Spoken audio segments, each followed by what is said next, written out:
হাজার বছর ধরে আমি পথ হাঁটিতেছি পৃথিবীর পথে। সিংহল সমুদ্র থেকে নিশীথের অন্ধকারে মালয় সাগরে অনেক ঘুরেছি আমি, বিম্বিসার অশোকের ধূসর জগতে। সেখানে ছিলাম আমি আরো দূর অন্ধকারে বিদর্ভ নগরে। আমি ক্লান্ত প্রাণ এক, চারিদিকে জীবনের সমুদ্র সফেন।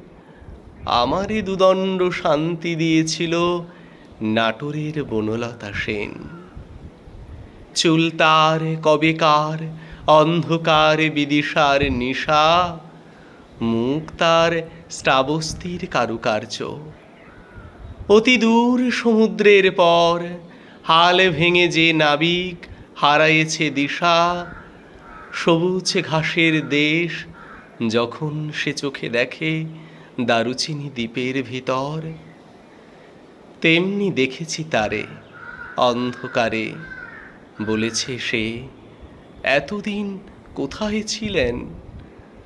পাখির নীড়ের মতো চোখ তুলে নাটোরের বনলতা সেন।